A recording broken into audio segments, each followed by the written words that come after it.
எருசலேம் குடியேற்றப்பட்டாச்சு. இப்ப நீங்க பாக்குறது எருசலேம் இரவிலே அவர்கள் வாசம் பண்றாங்க. லைட் எல்லாம் எரியுது, அப்படின்னா குடியேறிட்டாங்கன்னு அர்த்தம். கர்த்தர் சொன்னபடி 1900 வருஷம் கழிச்சு எருசலேம் அவர்கள் வசம் வந்து விட்டது, அவர்கள் குடியேறியாச்சு. இப்ப நாம என்ன சொல்ல வரோம்? எருசலேம் கர்த்தர் சொன்னபடி வந்தாச்சு. ஆனா அந்த இடத்துல ஒரு வார்த்தையை ஆண்டவர் சொல்றாரு, எருசலேம் திரும்பவும் தன் ஸ்தானமாகிய எருசலேமிலே குடியேற்றப்பட்டிருக்கும் அப்படின்னு சொன்னார்.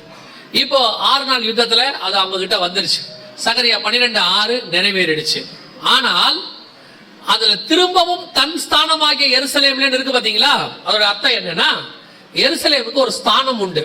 என்ன ஸ்தானம் கேட்டீங்கன்னா, அது மகாராஜாவின் நகரம், அது இஸ்ரவேலுக்கு தலைநகரம். எப்பவுமே அதான் இஸ்ரவேலுக்கு என்னவா இருக்கு? தலைநகராக இருக்கு. சோ இஸ்ரவேலுக்கு அது தலைநகரா மாறணும். நான் ஏற்கனவே சொன்னேன், 1948 தலைநகராக மாறவே இல்ல, 1967 தலைநகரா மாறவே இல்ல. ஏன்னா தெல் அவீவ் அப்படின்னு ஒரு பட்டணம் இருந்துச்சு. கர்த்தருடைய நேரம் டைம் வரல.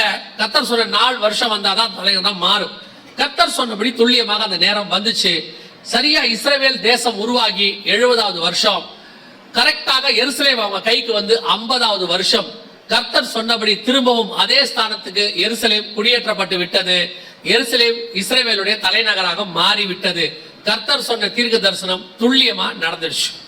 ஆண்டவர் சொன்னபடி இந்த நூற்றாண்டுல, நான் சொல்றேன், இந்த 2000 வருஷத்துல எத்தனையோ தீர்க்க தரிசனங்கள் துல்லியமாக நிறைவேறி இருக்குது. அதுல நம்ம காலத்துல நம்ம கண்ணுக்கு முன்னாடி நிறைவேறின மிகப்பெரிய தீர்க்க தரிசனத்தின் ஒண்ணு, எருசலேம் இஸ்ரவேலுக்கு தலைநகராக மாறியது. அல்லேலூயா. நம்ம சொல்றோம்ல, இதெல்லாம் நடக்குமா நடக்காதா? நல்லா கவனிங்க. கிட்டத்தட்ட இஸ்ரவேல் விடுதலை ஆகி 70 வருஷம் ஆச்சு. ஆனா எருசலேமை தலைநகரா மாத்தவே அவங்களால முடியல. அவங்க கிட்ட எருசலேம் வந்து 50 வருஷம் ஆச்சு, அவங்களால தலைநகரா மாத்தவும் முடியல. அவ்வளவு தூரம் உலக நாடுகள் பிரஷர். அந்த 12ஆம் அதிகாரம் 3-4 வசனங்கள் வாசிங்க. சகரியா 12:3-4. அந்நாளிலே நான் எருசலேமை சகல ஜனங்களுக்கும் பாரமான கல்லாக்குவேன். நல்லா கவனிங்க. எருசலேமை தலைநகரா மாத்தணும்னு சொன்னா உலகமே ஒண்ணு கூடிடும், கூடாதுன்னு சொல்லிடும். கூடாது, நோ சான்ஸ் அப்படின்றவாங்க. ஆனா கர்த்தர் என்ன சொல்றாரு? வாசிங்க தொடர்ந்து. அதை கிளப்புகிற யாவரும் சிதைக்கப்படுவார்கள், பூமியில் உள்ள ஜாதிகள் எல்லாம் அதற்கு விரோதமாய் கூடிக்கொள்வார்கள். என்னாச்சு தெரியுமா? 2018 திடீர்னு ஆண்டவர் அமெரிக்காவுக்கு ஜனாதிபதியாக ட்ரம்பை கூட்டிட்டு வந்தார். ட்ரம்ப் ஜனாதிபதி ஆகிறதுக்கு வாய்ப்பே இல்லாத ஒரு மனுஷன். ஏன்னா ஒரு பிசினஸ் மேன். அவர் ஏத்து நின்றவங்க பொலிட்டிஷியன். அவங்க எல்லாருக்கும் பயங்கர எக்ஸ்பீரியன்ஸ். இவருக்கு எந்த எக்ஸ்பீரியன்ஸுமே கிடையாது. இவர் வந்து நிக்கிறார். எல்லாரும் இவர் தோத்துருவாருன்னு சொன்னாங்க. பார்த்தா ஜெயிச்சிட்டாரு. இவர் ஏன் ஜெயிச்சாரு, எப்படி ஜெயிச்சாருன்னு யாருக்குமே தெரியல. ஆனா ஜெயிச்சிட்டார். ஜெயிச்ச உடனே ட்ரம்ப் பண்ண முதல் வேலை என்ன தெரியுமா? 2018 அவர் என்ன 17 ஜெயிச்சாரு நவம்பர்ல. 2020 தான் அவரு ஜனாதிபதியாக பதவி ஏற்றாரு. ஜனவரி மாசம். அந்த ஆகஸ்ட் மாசத்துக்குள்ள அவர் என்ன பண்ணிட்டார்? பிப்ரவரி மாசத்திலேயே எருசலேமை தலைநகராக அனௌன்ஸ் பண்ணிட்டார். கர்த்தர் சொன்னபடி ஒரு மனுஷனை எழுப்பினாரு. கோரேசை எழுப்பி தேவாலயம் கட்டினது போல, அர்தசஷ்டா மன்னனை வச்சு அலங்கத்தை கட்டினது போல, கர்த்தர் ட்ரம்பை வச்சு எருசலேமை தலைநகராக மாற்றி விட்டார். அல்லேலூயா. இந்த காலகட்டத்தில், இவ்வளவு சேட்டிலைட் காலகட்டம், மாடர்ன் ஏஜ், இந்த காலகட்டத்தில் எதுவும் நடக்காது, கடவுள் இல்லை, பைபிள் இல்லை, அதெல்லாம் சும்மா இவ்வளவு சொல்றாங்க. கர்த்தருடைய வார்த்தையின் எழுத்தாகிலும் எழுத்தின் உறுப்பாகிலும் ஒழிந்து போகாது. கர்த்தர் சொன்ன வார்த்தை 100% ஆம் என்றும் ஆமேன் என்றும் நடக்கும். சொன்ன கர்த்தர் நம்முடைய தேவன் அப்படிப்பட்டதான ஒரு தேவன். சொன்ன மாதிரியே செஞ்சார் பாருங்க. எத்தனை வருஷம் கழிச்சு. அப்படி செய்யறதுக்கு நம்ம தேவனை தவிர வேற யாராலையும் முடியவே முடியாது. எவ்வளவு அழகா நடத்தி இருக்கிறார் பாருங்க.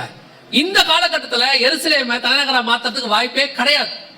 ஏன்னு சொன்னா உலக நாடுகள் அத்தனையும் அங்க சொல்றாங்கல்ல 4வது வசனத்துல, பூமியின் ஜனங்கள் எல்லாம் ஏகமாய் அதற்கு விரோதமாய் கூடிக்கொண்டார்கள் இருக்குல்ல. இங்க பாருங்க எவ்வளவு பேர் அது அகைன்ஸ்ட் ஆயிட்டாங்கன்னு பாருங்க.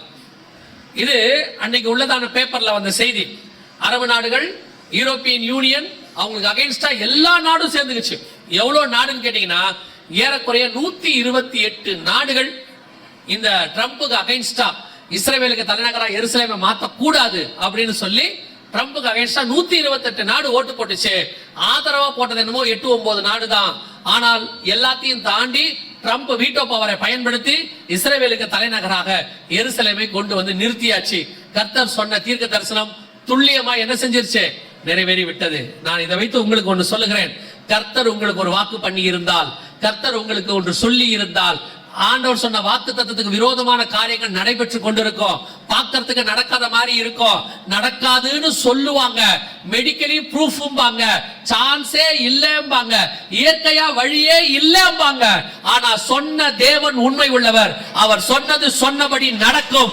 அவர் சொல்லியும் செய்வாரோ செய்யாதிருப்பாரோ, வசனத்தும் நிறைவேற்றாதிருப்பார். கன்ஃபார்ம் ஆண்டவர் செய்வார். நீங்க வாக்கு தத்தத்தை மட்டும்தான் முடியணும். சுத்தி பேசுறவன் எதையுமே காதல் எடுக்க கூடாது. ஏன்னா இவன் பேசுறதெல்லாம் பிராக்டிக்கலா வாய்ப்பே இல்லைங்க. ஆனா நமக்கு சொன்னவர் சூப்பர் நேச்சுரல், அற்புதத்தின் தேவன். இயற்கையா வழி கிடையாதுங்க. ஆமா கிடையாது. செங்கடல் வந்துடுச்சு, வழி கிடையாது. நான் சொல்றேன் வழி இருக்கும் பாரு ஆண்டவர். என்ன சொல்றீங்க? பார்வர்ட் சொல்லுவான், எப்படா வழி வரும்? பாரா வரும். சொன்ன தேவன் சொன்னாதான் வழி வரும். எப்படி வரும்? வரும், அவ்வளவுதான். சொன்ன ஆண்டவர் அப்படி நிறைவேற்றுவாரு. எனக்கு ஆண்டவர் சொல்லி கொடுத்தது ஒன்னே ஒண்ணுதான், நீ வசனத்தை மட்டும் பிடிச்சுக்க, எவன் சொன்னதையும் கேட்காதே பாரு. ஒரு 10-15 பேர் சில வருஷத்துக்கு முன்னாடி எழும்பி ஒண்ணு சொன்னாங்க, உன் ஊழியத்தை ஒளிச்சு காட்டுறேன் பாரு. இதே வார்த்தையை சொன்னாங்க. ஊழியத்தை ஒளிச்சு காட்டுறேன் பாரு அப்படின்னாங்க. ஆண்டவர் சொன்னாரு, நான் உன்னை ஊழியக்காரனா அபிஷேகம் பண்ணியிருக்கேன், அவன் எப்படி உன்னை ஒழிக்க முடியும்? ஆண்டவர் சொன்னார், நீ என்ன நம்பு, அவன் சொல்றதை நம்பாது. உண்மை நடந்தது என்ன தெரியுமா? சொன்னவங்க என்ன ஆனாங்கன்றது எனக்கு தேவையே இல்லை. ஆனா இந்த ஊழியத்தை விட்டு அவர்களால் என்னை எடுக்கவே முடியல. காரணம், கர்த்தர் என்னோடு கூட இருந்தார். இன்னைக்கும் இந்த ஊழியம் நடைபெற்று கொண்டு இருக்கிறார். சொன்ன தேவன் உண்மை உள்ளவர். அவ்வளவுதான். நம்ம பிடிக்க வேண்டியது வாக்கு தத்தத்தை, வசனத்தை தான். இது நித்திய ஜீவ வசனம்.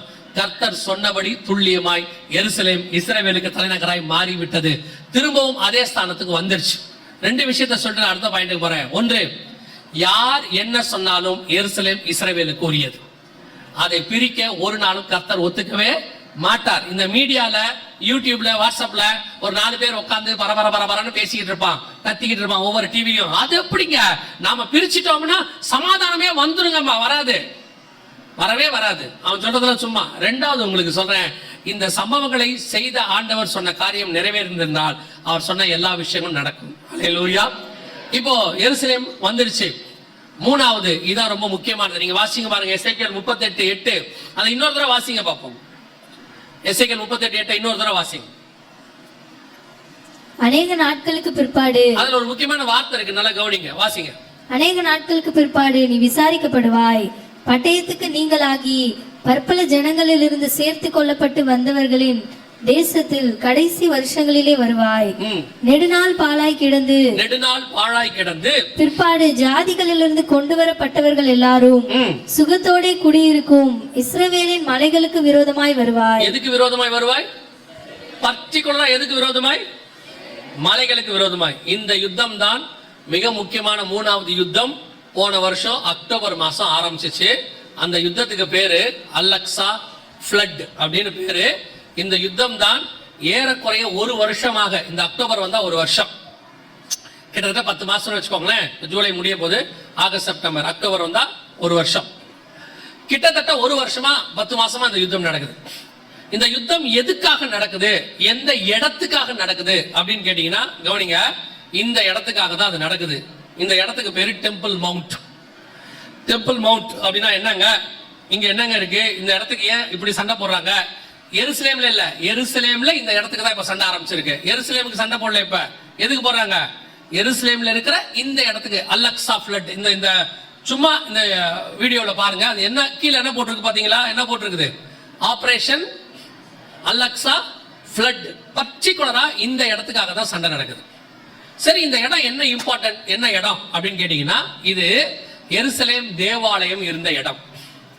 எருசலேம் தேவாலயம். இந்த எருசலேம் தேவாலயத்தை பத்தின சரித்திரம் நம்ம பைபிள்ல உள்ளவங்களுக்கு, பைபிள்ல உள்ளதே நிறைய பேருக்கு சில விஷயங்கள் தெரியாது. இது என்ன இடம், எவ்வளவு முக்கியம், இது யாருக்குரியது, இந்த இடத்த எங்களுக்கு கொடுங்க அப்படின்னு ஹமாஸ்காரங்க சண்டை போட்டாங்க. அதான் அக்டோபர் 7 யுத்தம் ஆரம்பிச்சிச்சு. இந்த இடத்த நாங்க எடுத்துக்க போறோம் அப்படின்னாங்க. இந்த இடத்த கொடுக்கவே முடியாதுன்னு யூதன் சொல்றான். சரி, இது என்ன இடம், இது என்ன இம்பார்ட்டன்ஸ் அப்படின்னு கேட்டீங்கன்னா, 22ஆம் அதிகாரத்துல, ஆதியாகமத்துல 3வது வசனத்துல, ஆபிரகாம் அதிகாலையில் எழுந்து, வாசிங்க. ஆபிரகாம் அதிகாலையில் எழுந்து தன் கழுதையின் மேல் சேணம் கட்டி தன் வேலைக்காரரில் 2 பேரையும் தன் குமாரன் ஈசாக்கையும் கூட்டிக் கொண்டு தகன பலிக்கு கட்டைகளையும் பிளந்து கொண்டு தேவன் தனக்கு குறித்த இடத்திற்கு புறப்பட்டு போனான். இருக்கா? தேவன் தனக்கு குறித்த இடத்திற்கு புறப்பட்டு போனான். அந்த குறித்த இடம்னு இருக்கு பாத்தீங்களா? அது எங்க அப்படின்னு பாத்தீங்கன்னா மோரியா மலைகளில் ஒன்றின் மேல் அப்படின்னு இருக்கு. மோரியா மலைகளில் ஒன்றின் மேல் புறப்பட்டு போனான். இப்ப அடுத்த வசனம் பாருங்க, 4வது வசனம். 3ஆம் நாளில் ஆபிரகாம் தன் கண்களை ஏறெடுத்து பார்த்து தூரத்திலே அந்த இடத்தை கண்டான். அப்பொழுது ஆபிரகாம் தன் வேலைக்காரரை நோக்கி, நீங்கள் கழுதை 9வது வசனம். 9வது வசனம். தேவன் அவனுக்கு சொல்லி இருந்த இடத்துக்கு வந்தார்கள். அங்கே ஆபிரகாம் ஒரு பலிபீடத்தை உண்டாக்கி, கர்த்தர் ஏற்கனவே ஈசாக்கு பலியிடுவதற்கான ஒரு இடத்தை பிக்ஸ் பண்ணிட்டார் மோரியா மலையில. அந்த இடத்துக்கு பேர் தான் டெம்பிள் மவுண்ட். அங்கேதான் ஈசாக்கு பலியிடும்படி கொண்டு போகப்பட்டார். அங்கே அவர் ஒரு பலிபீடம் கட்டினான். அந்த இடத்திற்கு யெகோவா ஈரே என்று அவன் பெயரிட்டான். பின்னாடி அங்க இருக்குது பாருங்க, 14வது வசனம். ஆபிரகாம் அந்த இடத்துக்கு யெகோவா ஈரே என்று பெயரிட்டான். அதனாலே கர்த்தருடைய பர்வதத்திலே பார்த்து கொள்ளப்படும் என்று இந்நாள் வரைக்கும் சொல்லப்பட்டு வருகிறது. அந்த இடம் தான் யெகோவா ஈரே. சரி, இந்த இடம் ஆபிரகாம் காலத்துல இருந்து. இதுக்கு அடுத்து இந்த இடத்தை யார் வாங்கினா அப்படின்னு கேட்டீங்கன்னா 1 நாளாகமத்தின் புத்தகம் 21ஆம் அதிகாரத்துல ஓர்னான் கையிலிருந்து தாவீது ஒரு இடத்தை வாங்குகிறார். தாவீது இடத்தை வாங்கிதான் அங்கே தேவாலயம் கட்டுவதற்கு ஃபர்ஸ்ட் அங்க ஒரு பலிபீடம் கட்டுறாரு. அதற்கு பிறகு அந்த இடத்துல தான் சாலமோன் என்ன பண்ணாரு? தேவாலயம் கட்டினார் என்று சொல்லி பார்க்கிறோம். அந்த இடம் தான் இந்த இடம். இதான் சாலமோன் தேவாலயம் இருந்த இடம். அதற்கு பிறகு இந்த தேவாலயம் இடிக்கப்பட்டது. நேபுகாத்நேச்சார் வந்து இடிச்சிட்டார். திருப்பி 2வது 70 வருஷம் கழிச்சு செருபாபேல் இங்க வந்து ஒரு ஆலயம் கட்டினாரு. கிபி 70ல தீத்துராயன் ரோமர்கள் அந்த ஆலயத்தை இடிச்சிட்டாங்க. இந்த 2 ஆலயத்தையும் இடிக்கிறதுக்கு என்ன காரணம்? அது ரொம்ப முக்கியம். அதை நம்ம பார்க்கணும். ஏன் இடிச்சிட்டாங்கன்றதை நம்ம பார்க்கணும். சாலமோன் தேவாலயத்தை இடிப்பதற்கு என்ன காரணம்? வாசிங்க, எசேக்கியேல் கொஞ்சம் வேகமா வாசிங்க. எசேக்கியேல் புத்தகம் 8ஆம் அதிகாரம் 6வது வசனத்தை வாசிங்க. அவர் என்னை நோக்கி, மனுபுத்திரனே, அவர்கள் செய்கிறதை காண்கிறாயா? என் பரிசுத்த ஸ்தலத்தை விட்டு என்னை தூரமாய் போக பண்ணும்படியான இஸ்ரவேல் வம்சத்தார் இங்கே செய்கிற மிகுந்த அருவருப்புகளை காண்கிறாய் அல்லவா? தேவாலயத்துக்குள்ள என்ன இருந்துச்சு? இன்னைக்கு அந்த 8ஆம் அதிகாரத்துல என்னென்ன அருவருப்பு இருக்குதோ எல்லா அருவருப்பும் இன்னைக்கு பல தேவாலயங்கள்ல இருக்கு. அதை போய் அப்புறமா நீங்க படிச்சுக்கோங்க. அருவருப்பு ஆலயத்துக்குள்ள வரும்போது கர்த்தர் ஆலயத்தை என்ன பண்ணுவாரு? இடிச்சு போடுவாரு. இன்னைக்கு உலகம் முழுக்க அருவருப்பு ஆலயத்துக்குள்ள வந்துருச்சு. ஓரின சேர்க்கை, ஆணுக்கு ஆணுக்கு கல்யாணம், பெண்ணுக்கு பெண்ணுக்கு கல்யாணம், அப்புறம் ஒருத்தருக்கு 2 கல்யாணம், இன்னொருத்தருக்கு 3 கல்யாணம், இந்த அம்மாவுக்கு அது 2வது கல்யாணம், அவருக்கு இது 3வது கல்யாணம், சபைக்குள்ளேயே டிவோர்ஸ், எல்லாம் மண்ணாங்கட்டியும் இருக்குல்ல. இதுக்கு பேர் தான் அருவருப்பு. சபைக்குள்ள பேர் என்னது? அருவருப்பு. இந்த அருவருப்பு சபைக்குள்ள என்ன செய்யக்கூடாது? வரக்கூடாது. இன்னைக்கு சபை மிக மோசமான இடத்துக்கு, அருவருப்பான இடத்துக்கு போயிருச்சு. இன்னைக்கு சினிமாக்காரர்கள், அரசியல்வாதிகள் பண்ற அரசியலை விட மோசமான அரசியல் சபைக்குள்ள இருக்கு. சினிமாக்காரன் ஆடுற ஆட்டத்தை விட மோசமான ஆட்டம் சபைக்குள்ள இருக்கு. இன்னைக்கு உலகத்துக்கு இங்க இருக்கிற எந்த வித்தியாசமும் இல்ல. நான் இன்னும் சினிமாவை தாண்டி சொல்றேன். குடிகாரர்கள் ஆடுற ஆட்டத்தை சபைக்குள்ள ஆடுறான். இன்னைக்கு குடிகாரனை போல ஆடுறான். அதையும் ஒரு கூட்டம் ரசிக்குது. கர்த்தர் கண்டும் காணாதவரை போல இருக்கிற தேவன் அல்ல. ஆண்டவர் சொன்னாரு, என் பரிசுத்த ஸ்தலத்தை விட்டு நான் தூரமா போயிட்டேன். ஃபர்ஸ்ட் கர்த்தர் செய்யறது என்ன தெரியுமா? ஆலயத்தை விட்டு போயிடுவாரு. ஏதோ ஆண்டவர் எல்லாம் ஜாலியா இருக்கான்னு நினைச்சுக்காதீங்க. அவர் பாவத்தை பார்க்க மாட்டாத சுத்த கண்ணன். அப்படியே ஒரு நாள் வரும், மொத்தத்தையும் டெமாலிஷ் பண்ணிட்டு போயிட்டே இருப்பாரு, க்ளோஸ் பண்றாரு. 2வது ஆலயத்தை ஏன் இடிச்சார்? வாசிங்க, மத்தேயு எழுதின சுவிசேஷம் 21ஆம் அதிகாரம் 12வது வசனத்தை வாசிங்க. இயேசு தேவாலயத்தில் பிரவேசித்து ஆலயத்திலே விற்கிறவர்களும் கொள்ளுகிறவர்களும் ஆகிய யாவரையும் வெளியே துரத்தி காசுக்காரருடைய பலகைகளையும் புறா விற்கிறவர்களின் ஆசனங்களையும் கவிழ்த்து, என்னுடைய வீடு ஜெப வீடு என்னப்படும் என்று எழுதி இருக்கிறது, நீங்களோ அதை கல்லர் குகையாக்கினீர்கள் என்றார். பிசினஸ் சென்டரா மாத்திட்டானா?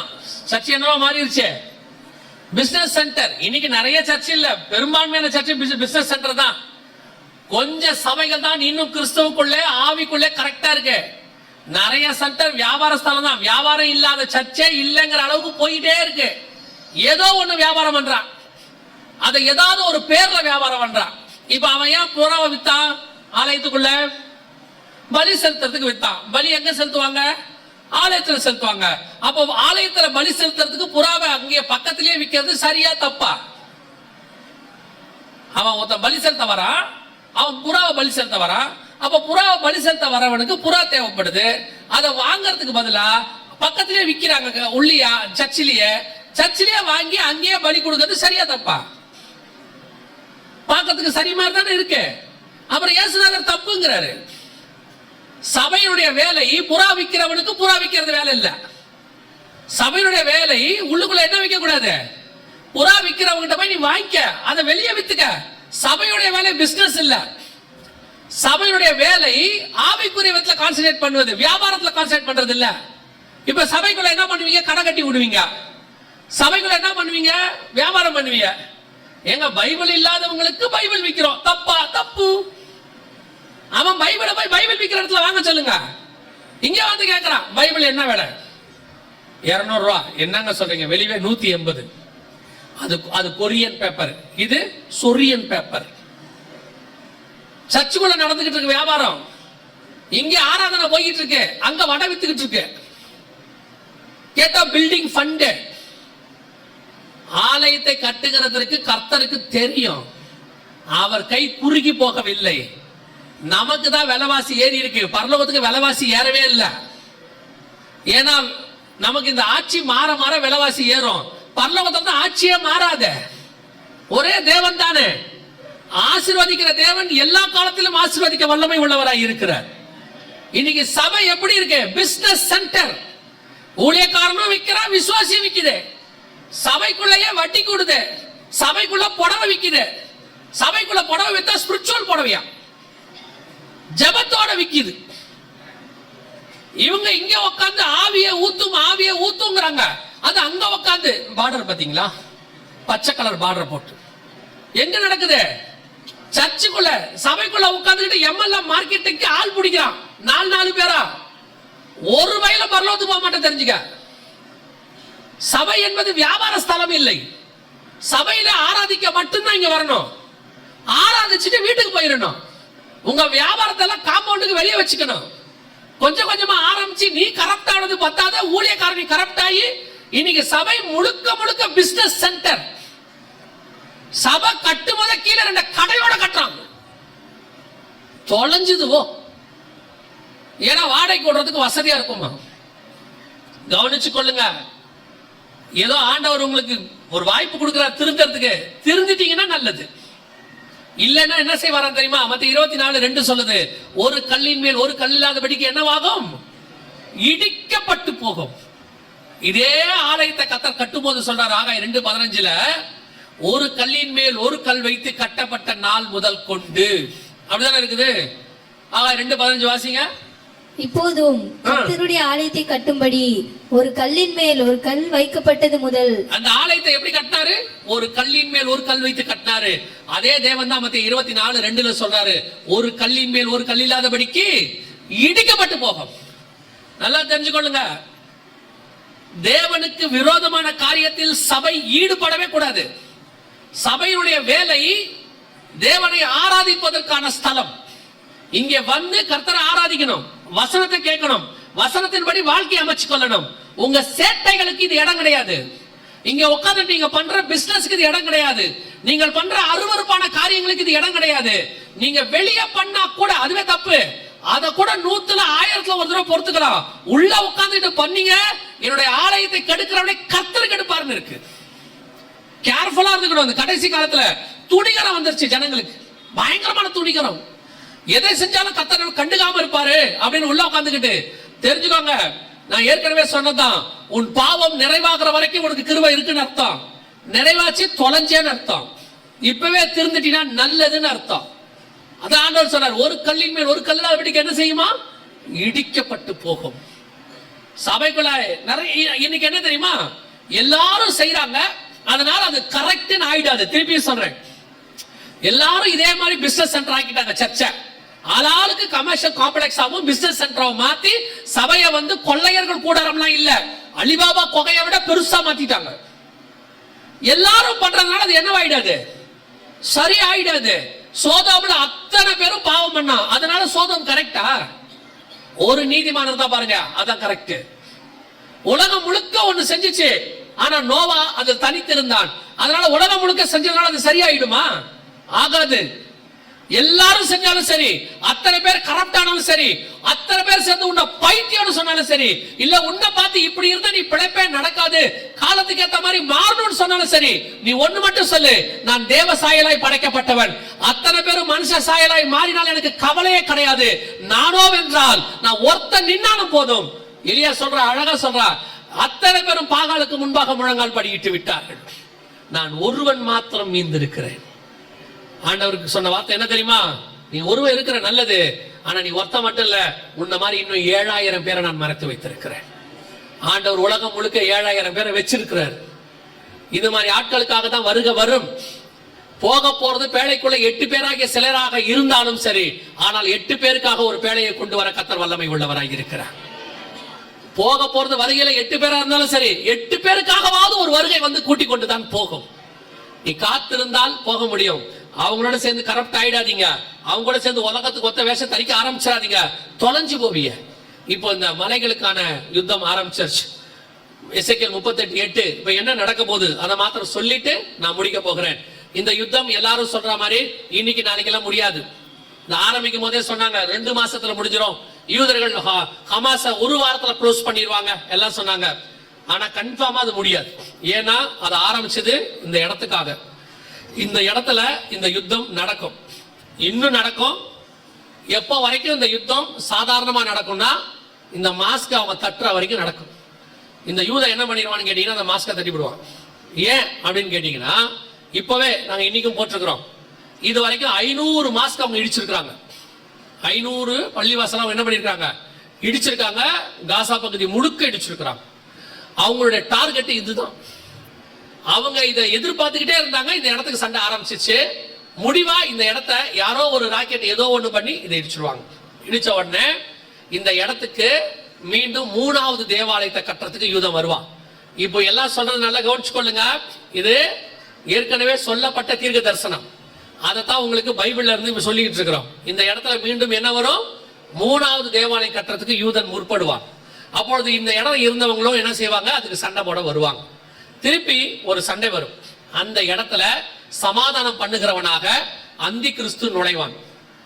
கடைசி சர்வாதிகாரி என்ன செய்வான், உள்ளே நுழைவான். அப்பொழுது உபத்திரவ காலம் வரும், வேதனைகள் ஆரம்பிக்கும், அப்பொழுது முடிவு வரும். ஆண்டவர் சொன்ன எல்லா காரியங்களும் கடைசி இந்த இடத்தை பேஸ் பண்ணி தான் இருக்கு.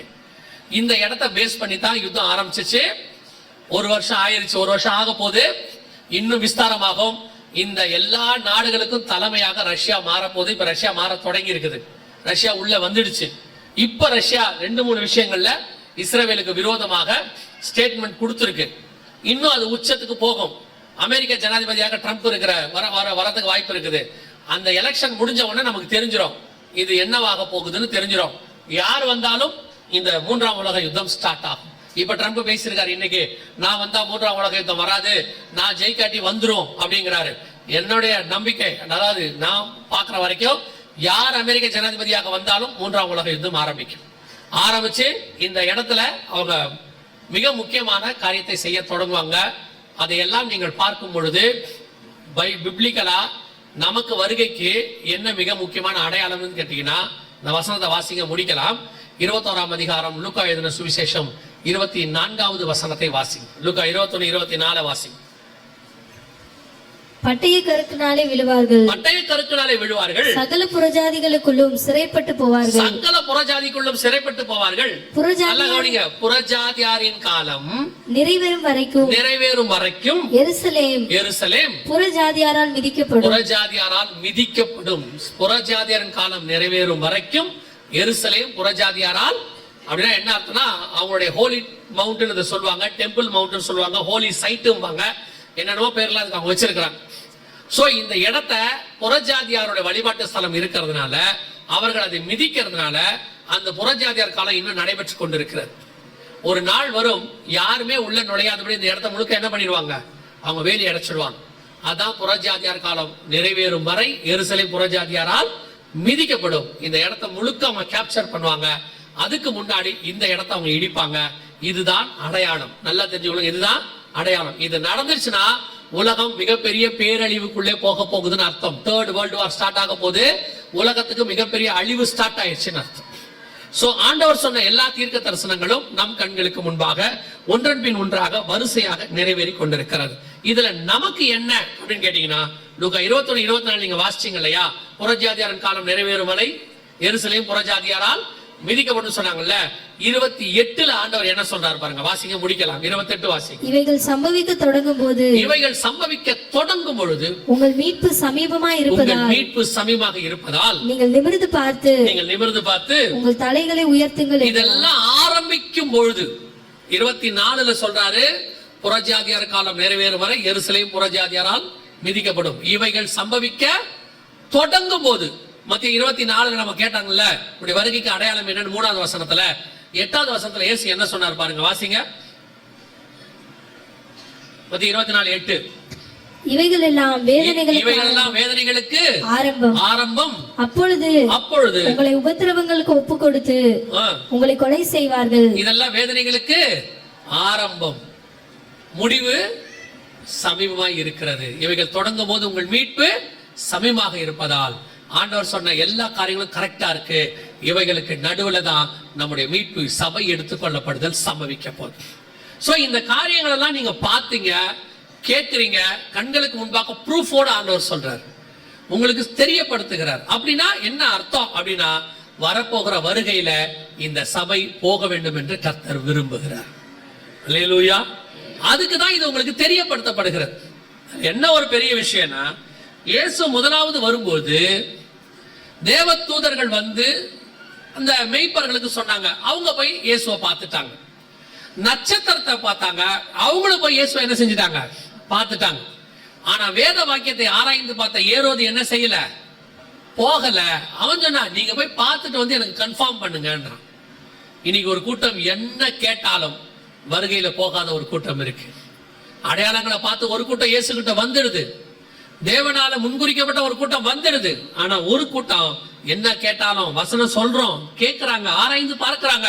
ஆனாலும் சரி எல்லாம் ஓகே தான், நீங்க போங்க, போய் பாருங்க, வரும்போது பார்த்துக்கலாம்.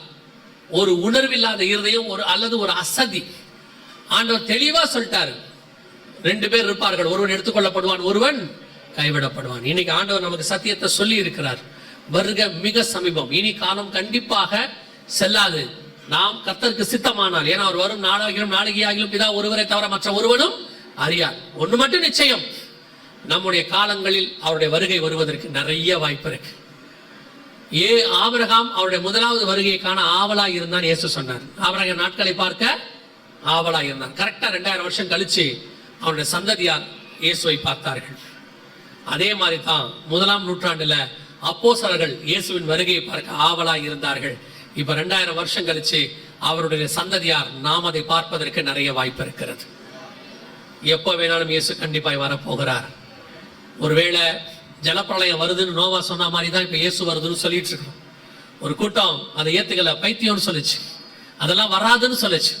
அப்படிதான் இயேசு வரமாட்டாரு ஒரு கூட்டம் சொல்லுது. ஒரு கூட்டம் வருவாரு, வரும்போது பார்த்துக்கலாம், ஏரோது மாதிரி ஆட்கள். ஆனா ஒரு கூட்டம் தேடி போகணும், நட்சத்திரத்துக்கு பின்னாடியே போகணும், இயேசு சொல்ற இடத்துக்கு போகணும், ஆயத்தப்படணும், காத்திருக்கணும். அவங்க தான் அந்த வருகையில அவரை பார்க்க முடியும். இயேசு வருகிற காலம் சமீபமாயிற்று.